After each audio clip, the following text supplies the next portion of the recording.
Era nsula mu kayumba kange sebera nga bwe nagambye wano nsulawo. Wabadde okuwanyisiganya ebigambo wakati wa Mukamwana Nalukwago Prosi n'abenganda za Basekuubwa ku Dufre na bingo mu disitulikiti wa Kisonge Entabwe ku Sekuubwa okutunda ekitundu ku kibanja okuli amaka abiri wano kubabeera n'abaana baabwe abataano. Twali tuli bumu ne bba wange nga twagala kuga tutunde kana akatundu konna tugere tugule poloti mu kyalo nga nnenemu twegaziye ye programu yaliwo kati ngenda okujja nasanga bazimbe ekiyumba era yaliwo ng'asime ebinnya bba wange yennyini namubuuza nti tata Timose kiki nate ekitambula wano nanzama nangama esokebe bino bintu bigenda kuvaawo mangu. Nalukwago avudde mu mbeera nalangira balamu b'okwe ku baana bamugobe maka gano nti kuba ekitundu ekyatundibwa kyagula muganda wa Sekuubwa ayitibwa Dani Sensuwa. Neze njogerera wange gwe nawe akakulemanda kyokola oli muli ennyumba okombamu bwawusigalo olina tuno olubuto lwetise lwani lubuto ntumbi ati olugazigazi lwagikumeza ndowooza gwe waba okimanyi mundu toyingirira mu bintu byange kubanga oli mukazi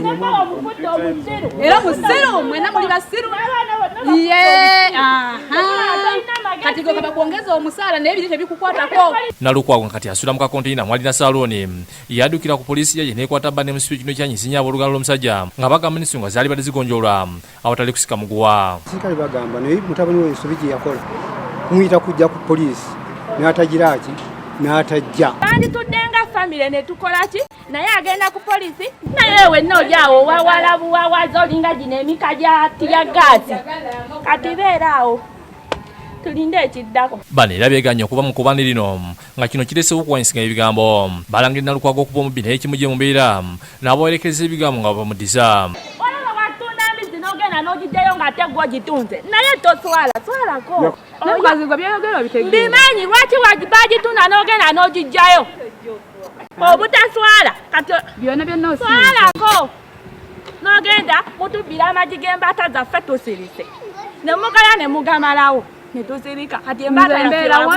wabula wagiriira ku kirongooti kyeyo gy'okolera enviiri naye yonna twasirika kati onaatera tuliira nkoko. Nze nga bwe ndi omukazi ewaka okiraba ate ng'olitagala kusomesa abaana bange kinvunaanyizibwako okulaba ekintu ng'akitunda n'enkikaayanira kubanga kiba kigenda kunnyamba nze oli tategeera alinga ng'omwana omuto gw'okwasa ng'abadde akutte keeke tugambe ya 5 nojja ng'oyinako nga ye ng'akutte ak'omutwalo ng'onojja ne keeke ye nomugati owange ssebo nti eno keeke tekolera ak'omutwalo ng'akatanga akola ki ye tamanyi value ya ssente. Kigambibwa nti mwagala kumera kinamusamu Nalukwago yasaba sizaala we Nsanja Bulunu amuwe ekibanja kino kyokka n'asooka okuganda ng'agamba nti yali yawako dda Sekuubwa ettaka n'alitonda oba yakkiriza okuwa Nalukwago ettaka azimbeko ennyumba akulizemu abazzukulu. Nalukwago mujje musulemu eyo ennyumba mubeerewo. Olava edda kinagamba nti mba mulira nga mwagala muzimbeewo ennyumba ki endala. N'abaana balina balikasibabe abaziba musajja kuba omukazi bw'ati atalina magezi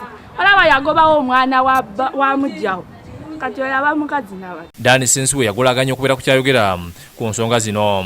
Nalukwago asibye abalabe ba Bukedde TV wano okumuyamba okulaba nga oluga lwa Sekuubwa tebamutwalako ettaka lye. Sente zoyonona ziriise famire yo awulidde era ndi kuba nsobola n'okweriza omwaka. Bali mu nkweza bwe ne balya ssente zaabwe kati baagala njogereko. Mudebi Sulaiman yakusakidde eggulu eno ku lwa Bukedde TV 1.